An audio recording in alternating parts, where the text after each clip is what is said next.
Tadi dikatakan laqad dzakarna anifan. Jadi kita sudah sebutkan tadi, maksudnya pada pasal yang sebelumnya, saudara, bahwa sesungguhnya madhab fikih yang dinisbahkan kepada Ahlus Sunnah wal Jamaah yang sampai hari ini masih ada, wa mu'tarafa indal ummatil islamiyah, dan diakui oleh umat Islam di berbagai tempat, hiya arba'atun, dia ada 4 saja, yaitu al-Hanafiyah, yang dimaksud adalah madhab Hanafi, kemudian wal Malikiyah, yaitu madhab Imam Malik, wasyafi'iyah, yaitu madhab Imam Syafi'i, wal Hambaliyah, yaitu madhab Imam Ahmad ibn Hanbal radhiyallahu ta'ala anhum ajma'in. Maka untuk tiap-tiap madhab tersebut, dari 4 madhab Ahlus Sunnah ini, mereka punya metodologi tersendiri yang diikuti oleh para pengikutnya, baik dalam soal fikih maupun usulnya, di mana mereka punya kaidah-kaidah yang sudah ditetapkan, saudara, inda kulli madhabin, yaitu menurut daripada masing-masing madhab. Jadi 4 madhab ini punya kaidah tersendiri. Nah, karenanya nanti kita bisa lihat perbedaan di kaidah mereka itu merupakan salah satu sebab kenapa terjadi perbedaan pendapat di antara madhab yang 4.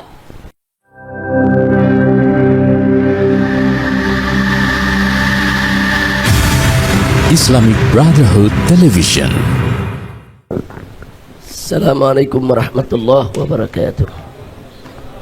Bismillah, walhamdulillah, wassalatu wassalamu ala rasulillah wa ala alihi wa sahbihi wa mawalah. Ahiba'il kiram, usikum jami'a wa nafsi bittaqwallah wa bita'ati rasulillah sallallahu alaihi wasallam. Wa nasallallahu subhanahu wa ta'ala an yaftaha alaina abwabal ulumin nafi'ah. Amin ya rabbal alamin. Nashkur lil habibina alladhi qad alqa muhadaratahu at-tayyibah salihah mubarakah, fajazahullahu khairal jazaa. Jazakumullah ya habib. Saraftumuna, nawartumuna, farahtumuna, saraftumul makan, wa nawartumul majlis, farahtumul qulub, fastafadna minkum min ulumikum, fa sallallahu subhanahu wa ta'ala an yubarika lana wa yubarika lahu. Amin ya rabbal alamin. Maaf, saya punya suara agak berat betul ini, jadi kita pelan-pelan biar taklim bisa berjalan. Coba buka Manahijut Tamyiznya, sudah sampai halaman berapa? 92.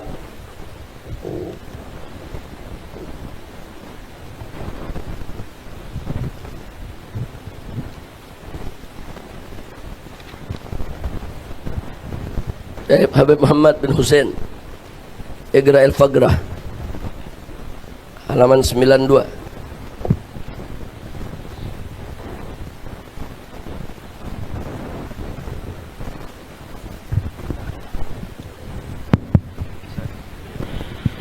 Bismillahirrahmanirrahim. Alhamdulillahirabbil alamin. Wassalatu wassalamu ala asyrafil anbiya'i wal mursalin wa ala alihi washabihi ajma'in. Amma ba'd, isma'u rahimakumullah.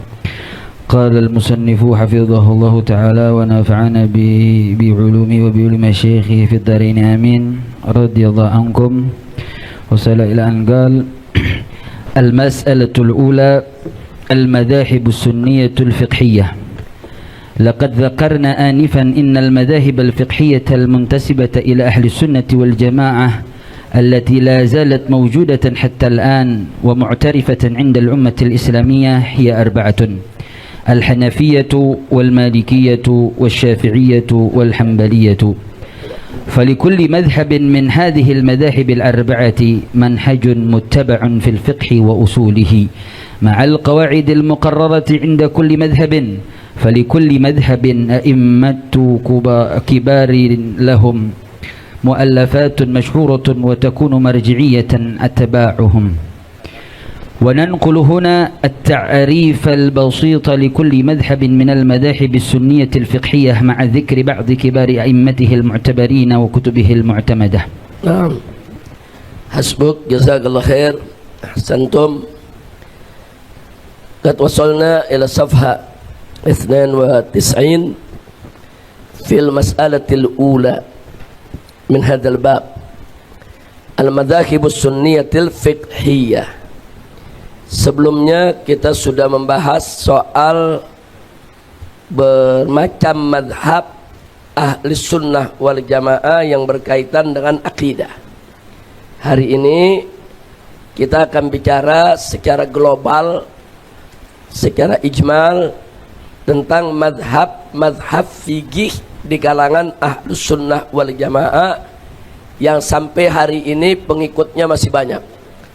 Jadi kalau kita bicara madhab fikih ahli sunnah sebetulnya banyak, bukan hanya 4. Di sana ada madhab yang lain. Hanya saja madhab yang lain hari ini sudah banyak punah, sudah banyak hilang. Hanya sekarang tertinggal dalam kitab-kitab karangan mereka. Nah, kenapa? Karena sudah hampir tidak ada lagi yang menjadi pengikutnya yang menyebarluaskan madhab tersebut.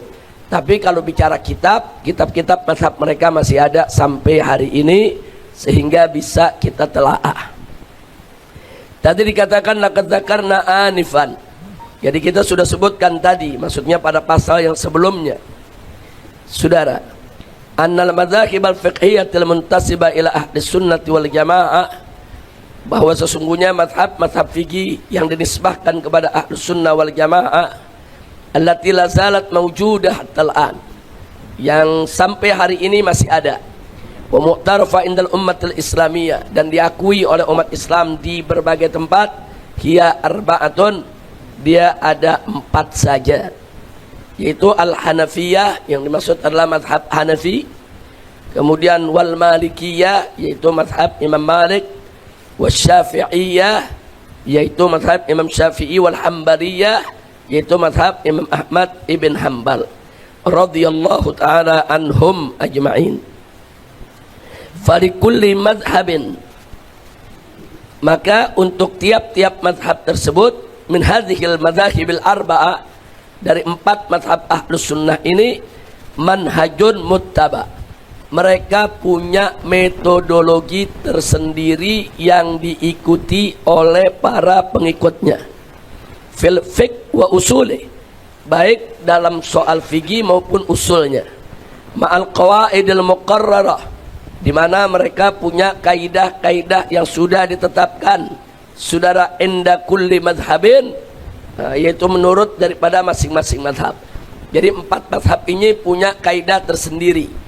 Nah, karenanya nanti kita bisa lihat perbedaan di kaidah mereka itu merupakan salah satu sebab kenapa terjadi perbedaan pendapat di antara mazhab yang 4. Nah, kadang-kadang ayatnya sama, hadisnya sama, tapi saudara, interpretasinya berbeda.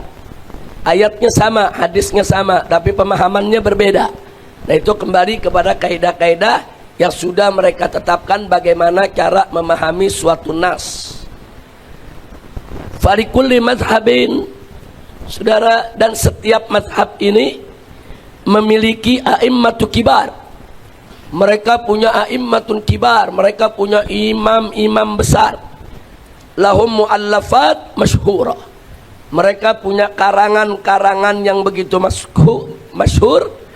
Wa takunu marji'iyata atba'ihim, dan kitab-kitab karangan mereka tersebut menjadi rujukan bagi para pengikutnya. Nah, jadi di pasal ini kita ingin berkenalan, saudara, dengan sumber hukum yang diakui oleh masing-masing madhab, sekaligus kitab masyhur apa saja yang dipegang oleh setiap madhab dalam persoalan fikih. Kita tidak bicara dalam persoalan lain di sini. Baik, silakan lanjutkan. Siapa yang melanjutkan? Habib Muhammad Hamzin. Alwi. Silakan. Alwi, ada Alwi. موجود. Alwi dulu. Silakan Habib Alwi. أولا المذهب الحنفي، هذا المذهب الفقهي نسب إلى الإمام أبي حنيفة النعمان رحمه الله تعالى المتوفى سنة 150 هجرية. والأدلة الفقهية عند الإمام أبي حنيفة رحمه الله 7، وهي القرآن الكريم، السنة النبوية، أقوال الصحابة، ثم الإجماع والقياس والاستحسان والعرف. سيأتي البيان لكل دليل في فصله من هذه الرسالة، ومن كبار أئمة هذا المذهب على طبقات قسمها ابن عابدين رحمه الله المتوفى سنة 2. Kifayah. Kita mulai dengan mazhab yang pertama, yaitu al-madhabul Hanafi. Hadzal madhab al-fiqhi nusiba ilal Imam Abi Hanifah An-Nu'man. Jadi di sini mazhab Hanafi ini dinisbahkan saudara kepada Imam Abu Hanifah. Abu Hanifah kunya, namanya adalah An-Nu'man. Nah, di sini yang ingin kita tunjukkan saudara, perhatikan baik-baik, wal adillatul fiqhiyya indal imami Abi Hanifah rahimahullah sab'atun.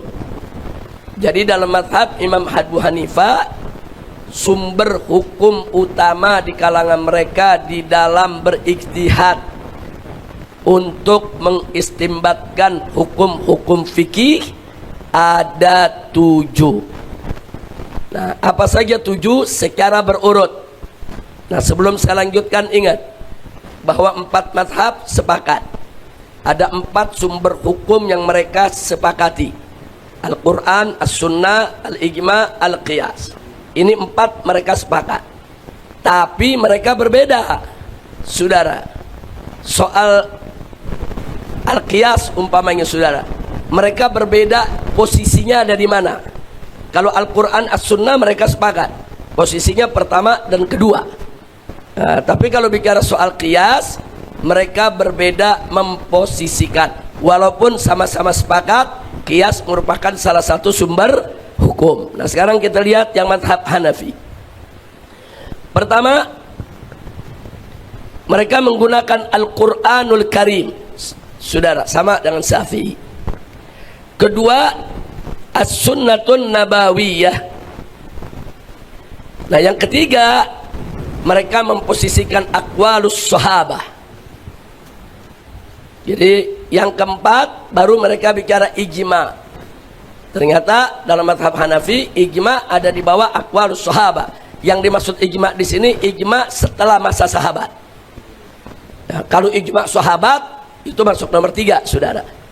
Nah, jadi menurut mereka kalau ada aqwalus sahabah itu mesti dikedepankan daripada ijma'nya tabi'in, daripada ijma'nya tabi'in, daripada ijma' yang datang sesudah mereka, saudara. Karena bagi mereka satu pendapat sahabat itu, saudara, nilainya jauh lebih tinggi dari ijma' yang datang sesudah zaman mereka. Nah, baru yang keempat, mereka menempatkan al-ijma'. Setelah itu baru mereka menempatkan al-qiyas. Setelah itu baru mereka menempatkan nomor 6 al-istihsan. Setelah itu baru mereka menempatkan al-uruf. Nah, perhatikan di sini, amal ahlul Madinah nggak masuk di sini ya, ikhwah. Nah, di sini amal ahlul Madinah nggak masuk. Jadi di kalangan mazhab Hanafi secara umum, inilah 7 sumber hukum utama yang selalu mereka jadikan rujukan untuk istimbatul ahkam.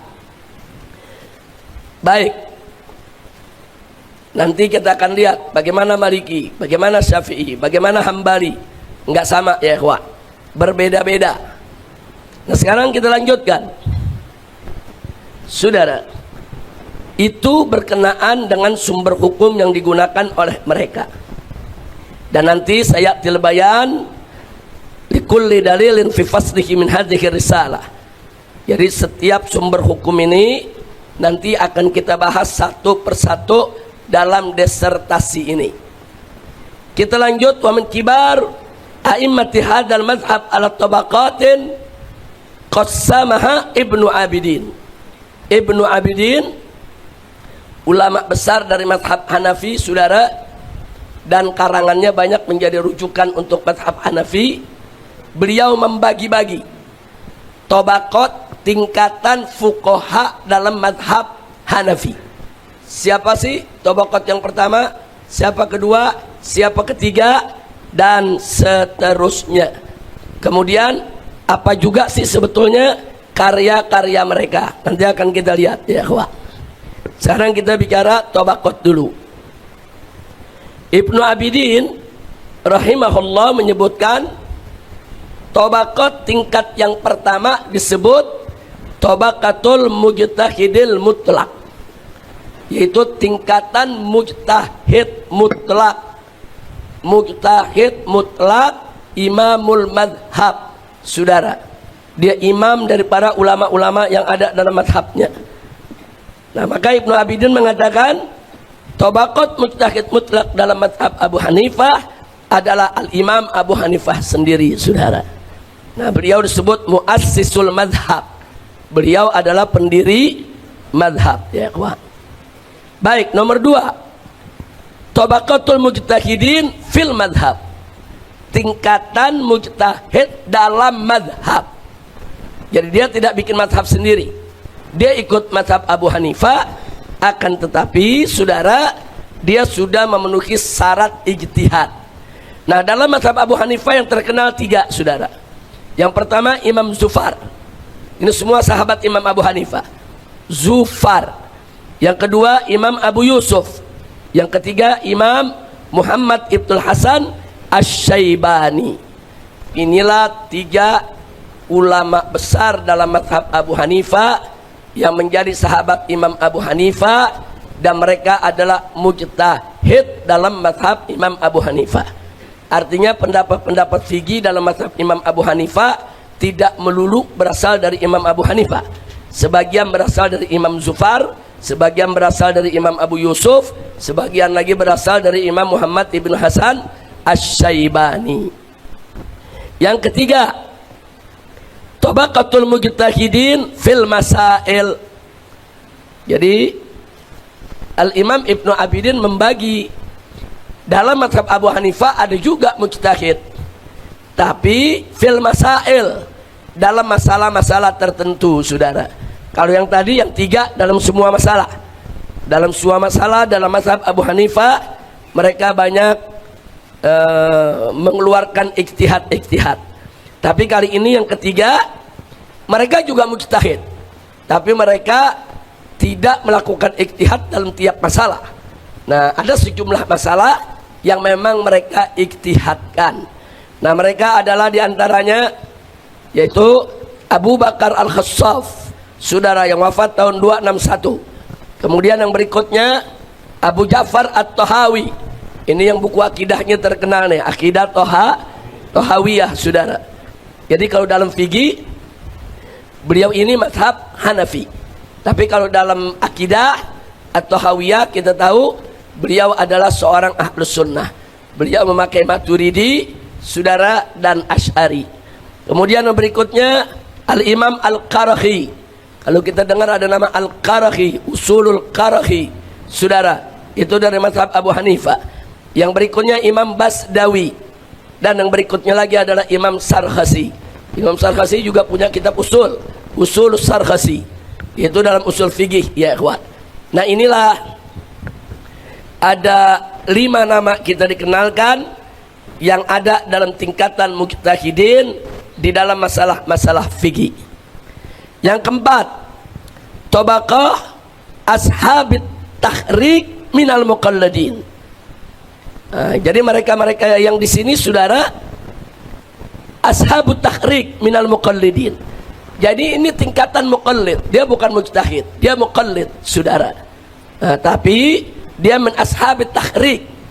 Dia mampu mengurai setiap pendapat dari dalam mazhab Abu Hanifah. Penguraian dalilnya, sumbernya dari mana, dasar hukumnya apa, dan seterusnya mampu diuraikan. Nah, yang paling depan dari golongan ini adalah Abu Bakar Al-Jassas, saudara. Ini nama-nama ulama terkenal semua. Nah, adapun yang kelima, tabaqat ashabut tarjih minal muqallidin. Nah, ini juga tabaqat muqallid. Nah, tapi tabaqat ini, saudara, dia memiliki kemampuan untuk mentarjih. Oh, ini ada 2 pendapat, mana yang lebih kuat? Oh, ini ada sekian pendapat, mana yang muktamad dalam madhab?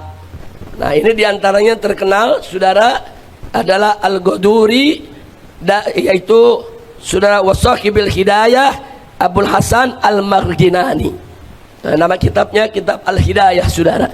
Nah, inilah tingkatan yang kelima. Yang keenam, Tabaqatul muqallidin al-qadirin ala tamyiz bainal aqwali fil madhab.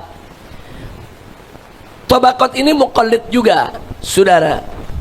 Tapi memang dia tidak sehebat tingkat 4 dan 5. Tapi sungguh pun demikian, dia bisa membedakan.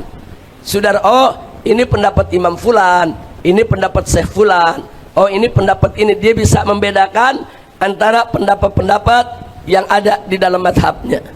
Nah, ini diantaranya saudara Sahibul Wighayah. Wighayah itu nama kitab Mahmud bin Ahmad. Kemudian Sahibul Mukhtar itu Abul Fadl Al-Mausili. Kemudian Wasahibul Majma' itu nama kitab Ibnu Sa'ati. Wasahibul Kansu, saudara ya, Abul Barakat An-Nasafi. Kita sering dengar nama Imam Nasafi, saudara.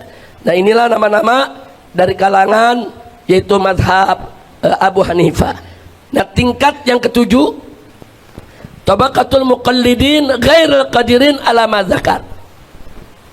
Jadi yang ketujuh itu ulama madhab Hanafi, harismatik, dia tahu madhabnya, dia bisa menjawab persoalan-persoalan yang ditanya terkait dengan madhabnya, tapi dia tidak punya kemampuan seperti yang tingkat 6, 5, apalagi yang tingkat 4. Dia bukan mujtahid, dia ulama terkenal, pendapatnya banyak dipakai, tapi dia hanya menukil lagi, saudara, menukil pendapat-pendapat dari kalangan madhab Imam Hanafi. Baik, ini yang disebutkan diantaranya adalah kalau kita lihat Hatibul Lail. Nah, jadi kalau antum masuk perpustakaan, lihat kitab-kitab karangan nama-nama yang kita sebutkan tadi, saudara, ini semua bermadhab fikih Hanafi. Ya, jadi jangan salah. Nanti kalau kita nggak tahu, kita pakai, kita baca, kita ajarkan ke orang, saudara, ternyata bukan madhab Syafi'i punya. Jadi tolong verifikasi dulu. Kalau kita mau baca kitab, ini kitab, kalau dia kitab fikih ini madhab mana? Kalau dia kitab usul fikih, ini madhab mana? Karena akan ada perbedaan-perbedaan, walaupun sama-sama ahlus sunnah wal jamaah. Baik, silakan berikutnya Habib Hamzah. Langsung baca Sanian halaman 93. Bismillahirrahmanirrahim. Thaniyan al-madhhab al-maliki. هذا المذهب الفقهي نسب إلى الإمام مالك بن أنس رحمه الله. والأدلة الفقهية عند الإمام مالك رحمه الله 11 دليلا، وهي القرآن الكريم والسنة النبوية والإجماع وإجماع أهل المدينة. الخامس القياس. السادس قول الصحابي. السابع المصلحة المرسلة. الثامن العرف والعادة. التاسع الاستصحاب. العاشر الاستحسان.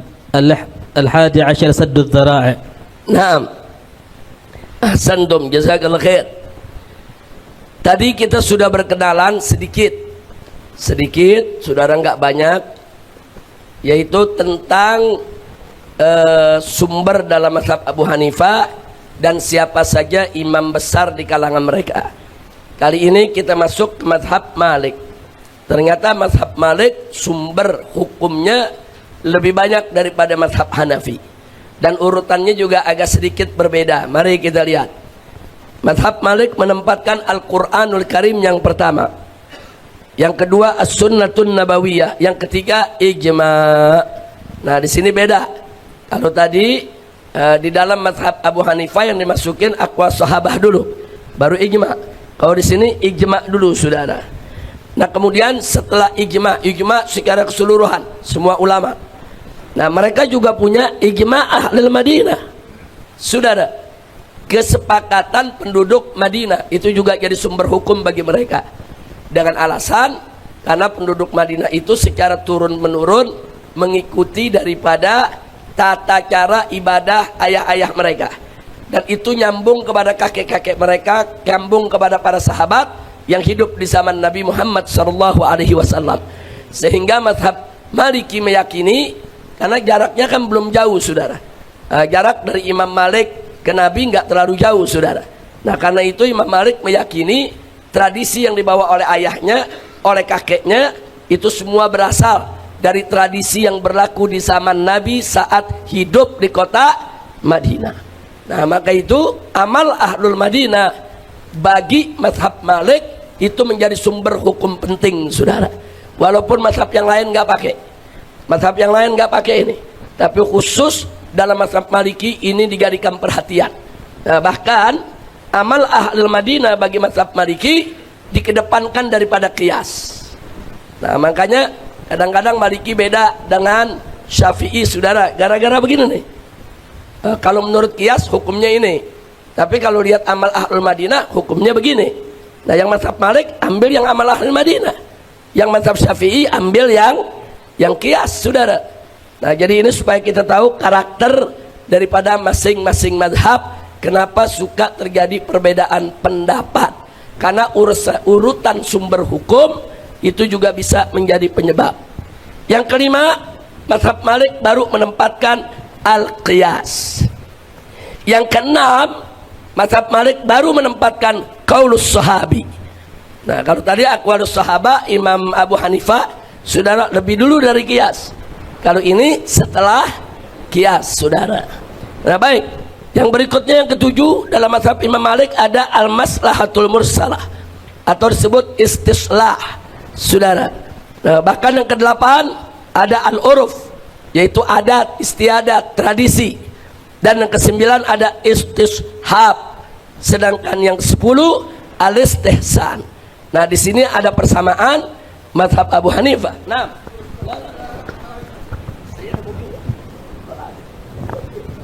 موجود خلاص الآن وين تروح؟ تروح جاكرتا ولا شوف قتل سيوف العهد المستقيم موجود في يا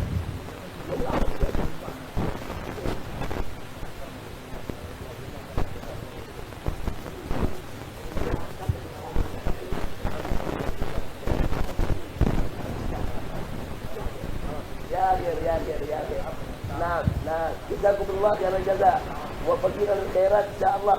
Belum jazakallah khair ala kita berkiraat pula.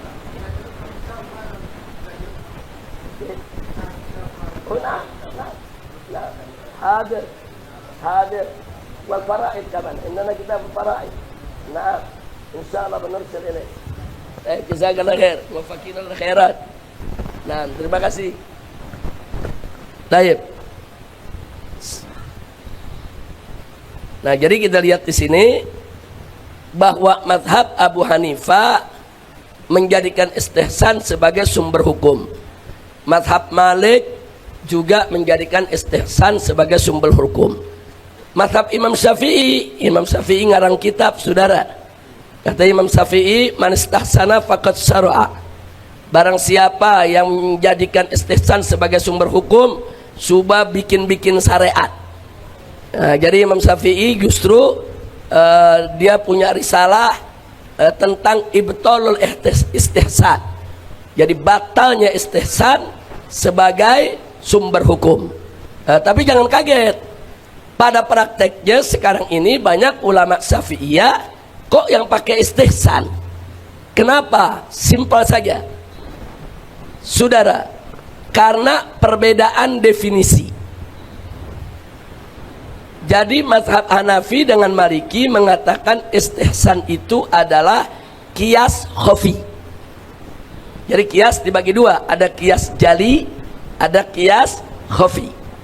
Nah, karena ini merupakan bagian dari qiyas, maka boleh dijadikan sumber hukum.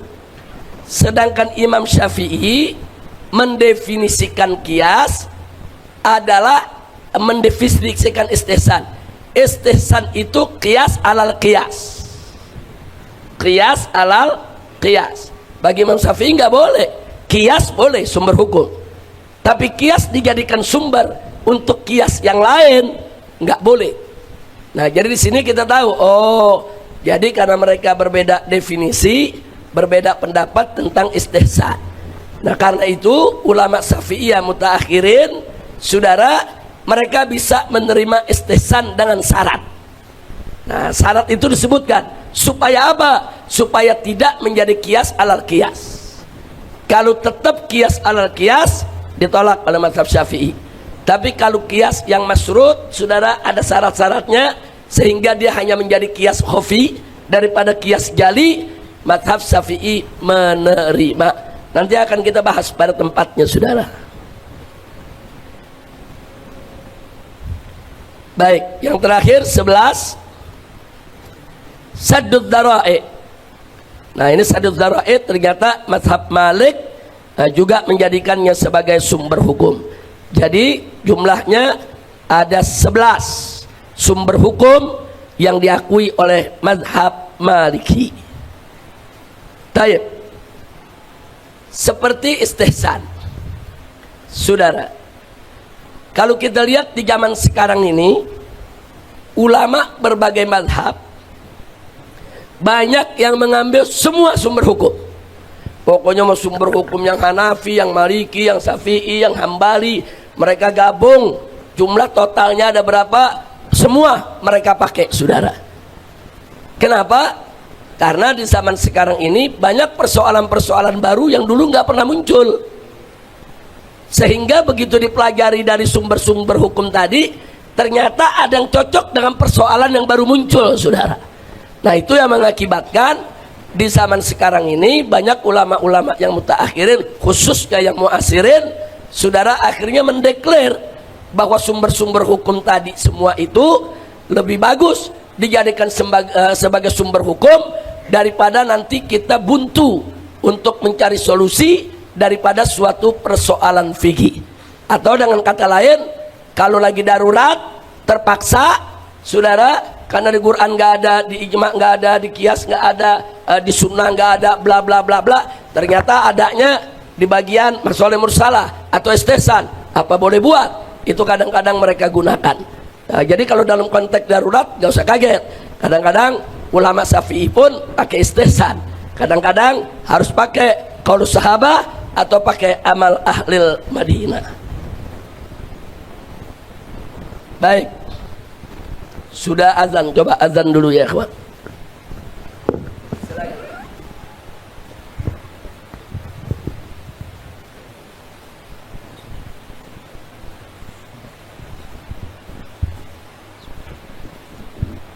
Allahu Akbar, Allahu Akbar, Allahu Akbar, Allahu Akbar. Ashhadu an la ilaha illallah, Ashhadu an la ilaha illallah,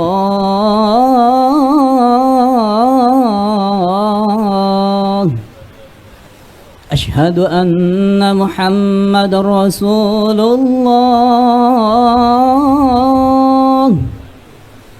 Ashhadu anna Muhammadar Rasulullah.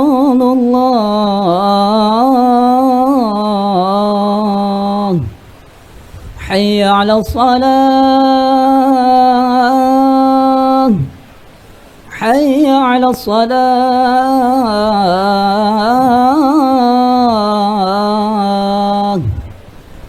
hayya 'ala falah, hayya 'ala falah.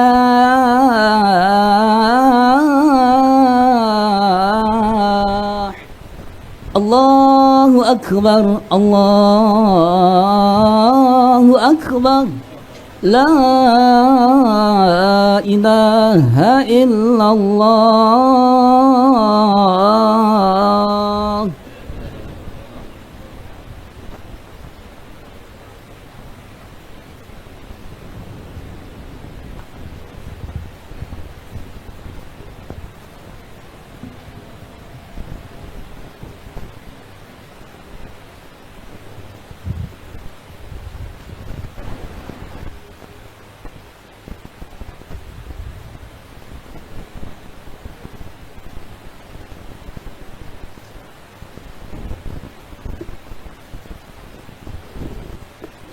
Kita buka halaman 94. Tafadhal Buya Majid.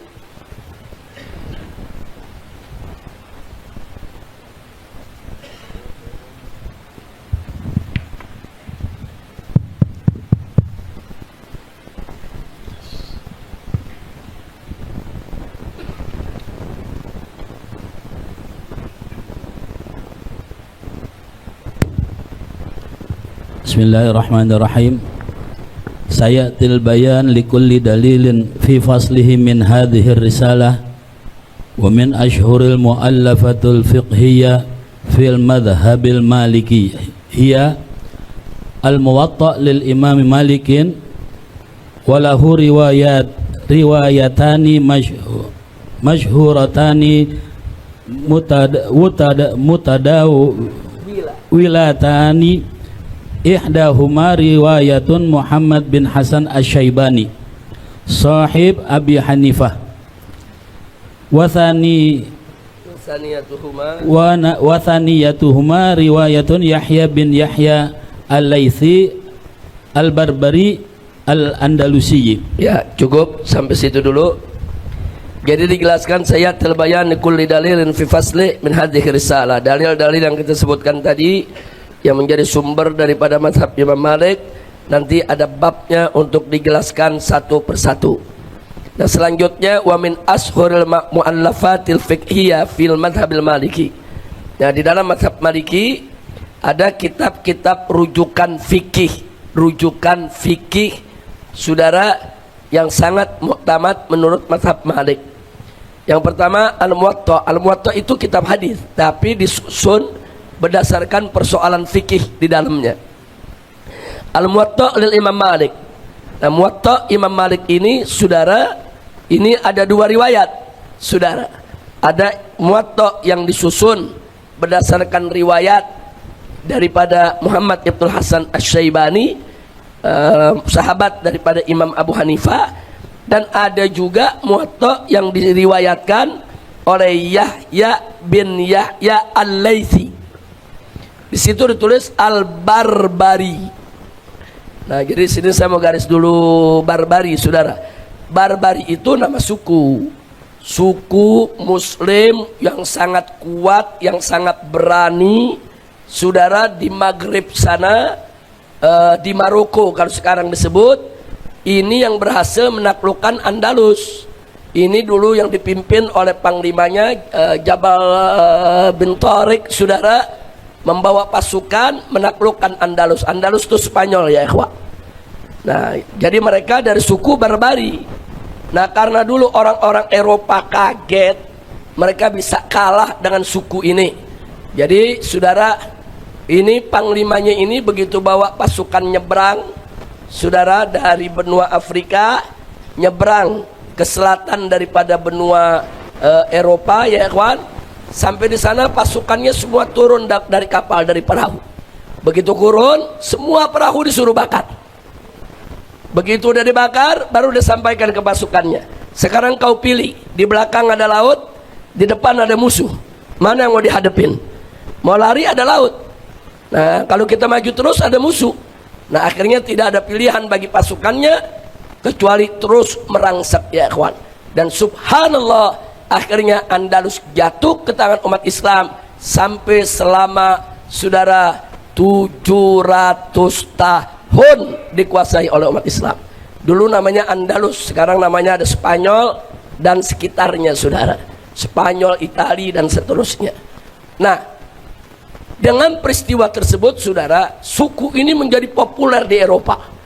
Mengalahkan pasukan salib, mengalahkan pasukan negara-negara Eropa, mengalahkan pasukan Romawi. Dan yang ada di gambaran mereka, ini suku nekat, kejam, tukang bunuh orang saudara. Nah, makanya kalau ada orang-orang yang main gebuk, main hajar, mereka sebut barbar. Nah, jadi sebenarnya barbar ini bukan orang jahat, pejuang muslim, mujahidin. Nah, akhirnya itu jadi mutadawil itu kalimat saudara. Terus sampai zaman sekarang kalau disebut barbar tuh, barbar udah ekstrem saudara, jahat, radikal. Nah, jadi sebetulnya enggak. Nah, mestinya kita jangan ikut-ikutan istilah mereka. Nah, kita jangan pakai tuh istilah barbar. Barbar ini nama suku dari kaum muslimin mujahidin yang mestinya kita berterima kasih, kita doakan mereka. Jangan nama suku mereka dijadikan satu kata dengan konotasi kejam, jahat dan seterusnya ya ikhwan. Nah, termasuk kata zombie ya ikhwan. Kata zombie itu di daerah Amerika Selatan itu dulu terkenal, itu nama orang, nama pejuang saudara. nama pejuang yang ditakuti oleh Eropa, ditakuti oleh Amerika. Dan kalau ini sudah turun, saudara, bayangan mereka ini penghisap darah semua, saudara. Nah, akhirnya zombie jadilah kata. Ini orang lah yang makan orang, yang ngirup darah, yang setengah monster lah, setengah setan, saudara. Ternyata begitu diusut, zombie itu asal usulnya dari pejuang muslim di sana. Sebelum Kristen masuk, Islam sudah masuk di Brasil, saudara. Islam sudah masuk di Meksiko, saudara. Nah, lagi-lagi pejuang-pejuang muslim yang memang dikenal berani, nekat, main tubruk itu barisan musuh, diberikan julukan-julukan sesuai dengan nama kelompoknya, tapi kemudian dirubah konotasinya untuk menunjukkan kalau disebut zombie itu monster, setengah manusia, setengah setan, tukang makan orang, dan seterusnya. Padahal itu pasukan yang sangat ditakuti oleh kaum Eropa yang dulu menebarkan sayap untuk menjajah dunia. Baik, jadi jangan kaget kalau di sini kita sebut Al-Barbari, Al-Andalusi, saudara. Jadi ternyata Imam Yahya bin Yahya Al-Laitsi ini asalnya dari suku Barbari yang memang lahir dan menetap di Andalus, saudara. Baik, kita lanjutkan. Yang kedua, kitab Al-Mudawwanatul Kubra. Ada nama kitab Al-Mudawwanatul Kubra. Dia adalah majmu'atun, kumpulan minal as'ilati wal ajwibah, dari tanya jawab an masailil fikhi, tentang persoalan-persoalan fikih, waradat anil Imam Malik, saudara, yang bersumber daripada Imam Malik. Jadi Imam Malik ini muridnya banyak, murid suka bercerita. Imam Malik pernah ditanya ini, jawabnya ini, pernah ditanya hukum ini, jawabnya ini. Nah, itu semua dikumpulkan.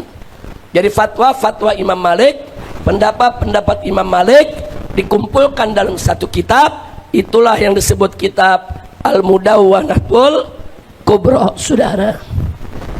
Warawaha Abdus Salam bin Sa'id At-Tanuhi Al-Mulaqab Bisahnun. Jadi yang meriwayatkan kitab Mudawwanah ini, saudara, adalah Abdus Salam bin Sa'id, yang mana dia punya lakab Sahnun. Jadi kalau kita katakan qala Sahnun anil Imam Malik, saudara, nah Sahnun ini yang mengumpulkan fatwa-fatwa Imam Malik dalam satu kitab yang disebut kitab Mudawwanatul Kubra. Nah, karena kitab Mudawwanatul Kubra ini kumpulan fatwa Imam Malik, banyak yang menyebut Mudawwanatul Kubra karangan Imam Malik, padahal muridnya yang susun, muridnya yang kumpulkan. Baik, yang ketiga kitab Al-Wadihah karangan Abdul Malik bin Sulaiman bin Habib, saudara. Yang keempat Al-Mustakhrajah Al-Atabiyah Al-Muwatta. Nah, ini karangan Li Muhammad Al-Atabi bin Ahmad Al-Qurtubi. Kemudian yang kelima kitab Al-Muwaziyah Li Muhammad bin Ibrahim Al-Iskandari Ibnul Mu'az. Yang keenam, ini sangat terkenal sekali, Mukhtasar Khalil. Nah, Mukhtasar Khalil lil Imam Muhammad Khalil bin Ishaq.